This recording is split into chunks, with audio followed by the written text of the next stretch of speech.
menjelaskan salah satu materi dari mata kuliah pendidikan Pancasila, yaitu Pancasila sebagai ideologi negara. Nah, sebelum membahas lebih lanjut mengenai Pancasila sebagai ideologi negara, kita harus tahu dulu nggak sih apa itu ideologi? Hakikat ideologi. Istilah ideologi berasal dari kata idea yang artinya gagasan, konsep, pengertian dasar, dan cita-cita, dan logos yang berarti ilmu. Ideologi secara etimologis artinya ilmu tentang ide-ide atau ajaran tentang pengertian dasar. Dalam Kamus Besar Bahasa Indonesia, ideologi didefinisikan sebagai kumpulan konsep bersistem yang dijadikan asas pendapat yang memberikan arah dan tujuan untuk kelangsungan hidup. Ideologi juga diartikan sebagai cara berpikir seseorang atau suatu golongan.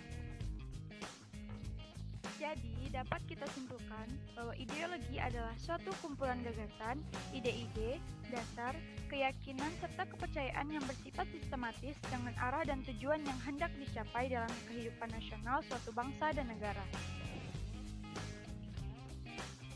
Lalu timbullah pertanyaan, mengapa Pancasila dikatakan sebagai ideologi negara? Alasannya karena Pancasila pada hakikatnya bukan hanya merupakan suatu hasil perenungan dan pemikiran seseorang atau kelompok orang, sebagaimana ideologi lain di dunia, namun Pancasila diangkat dari nilai-nilai adat istiadat, nilai-nilai kebudayaan, serta nilai religius yang sesuai terdapat pandangan hidup masyarakat Indonesia sebelum membentuk negara. Terus, kenapa sih diperlukan kajian Pancasila sebagai ideologi negara? Alasannya, pertama, supaya warga negara memahami dan melaksanakan Pancasila sebagai ideologi negara. Sebagai warga negara, kita perlu memahami kedudukan Pancasila sebagai ideologi negara karena ideologi Pancasila dapat menghadapi tantangan dari berbagai ideologi dunia dalam kebudayaan global. Alasan yang kedua, yaitu karena supaya penyelenggara negara memahami dan melaksanakan Pancasila sebagai ideologi negara.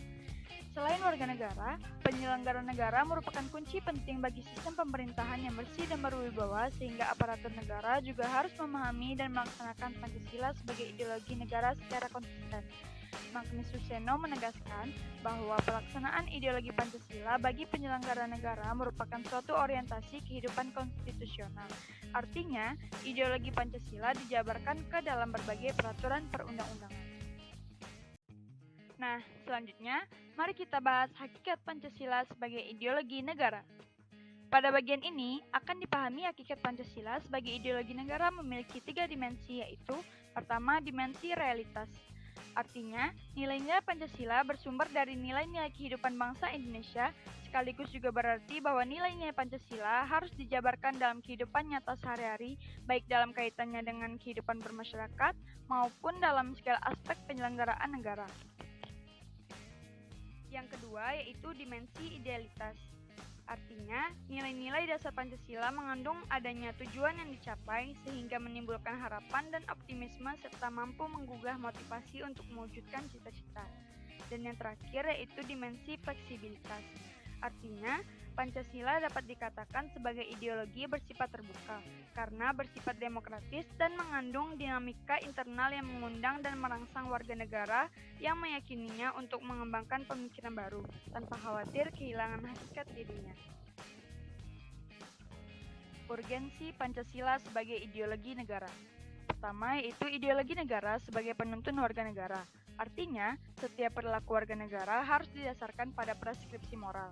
Contohnya kasus narkoba yang merebak di kalangan generasi muda menunjukkan bahwa preskripsi moral ideologis belum disadari kehadirannya. Oleh karena itu, diperlukan norma-norma penuntun yang lebih jelas, baik dalam bentuk persuasif, imbauan, maupun penjabaran nilai-nilai Pancasila ke dalam produk hukum yang memberikan rambu yang jelas dan hukuman yang setimpal bagi pelanggarnya. Yang kedua yaitu ideologi negara sebagai penolakan terhadap nilai-nilai yang tidak sesuai dengan Pancasila. Contohnya kasus terorisme yang terjadi dalam bentuk pemaksaan kehendak melalui kekerasan. Hal ini bertentangan nilai toleransi berkeyakinan, hak-hak asasi manusia, dan semangat persatuan. Setelah mengetahui hakikat dan urgensi Pancasila sebagai ideologi negara, kita harus tahu fungsi Pancasila sebagai ideologi negara, yaitu pertama, mempersatukan, memelihara, dan mengukuhkan persatuan dan kesatuan bangsa.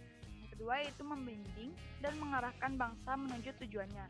Dan yang terakhir yaitu memberikan tekad untuk memelihara dan mengembangkan identitas bangsa. Selanjutnya, makna Pancasila sebagai ideologi negara. Yang pertama itu sebagai cita-cita negara. Yang kedua itu sebagai nilai integratif bangsa dan negara. Sebagai cita-cita negara. Ideologi Pancasila sebagai cita-cita negara berarti bahwa nilai-nilai dalam Pancasila diimplementasikan sebagai tujuan atau cita-cita penyelenggaraan pemerintahan negara. Secara luas dapat diartikan bahwa nilai-nilai yang terkandung dalam ideologi Pancasila menjadi visi atau arah dari penyelenggaraan kehidupan berbangsa dan bernegara. Visi atau arah yang dimaksud adalah terwujudnya kehidupan yang berdasar ketuhanan Yang Maha Esa, berperi kemanusiaan, menjunjung tinggi persatuan, pro rakyat, serta adil dan makmur. Makna yang kedua yaitu sebagai integratif bangsa dan negara. Pancasila sebagai ideologi negara yang diwujudkan dalam nilai integratif bangsa dan negara membuat Pancasila menjadi sarana untuk menyatukan perbedaan bangsa Indonesia. Seperti yang kita tahu, negara Indonesia terdiri dari suku, agama, dan ras yang berbeda. Tanpa adanya sebuah sarana untuk menyatukan perbedaan tersebut, persatuan dan kesatuan bangsa akan sulit dicapai. Disitulah makna dari Pancasila sebagai ideologi negara memegang peran yang penting untuk persatuan dan kesatuan, sebagai wujud nilai bersama yang menjadi pemecah konflik atau penyentara kesenjangan. Baiklah, itulah penjelasan saya mengenai materi Pancasila sebagai ideologi negara. Mohon maaf apabila ada kesalahan. Sekian, terima kasih. Wassalamualaikum warahmatullahi wabarakatuh.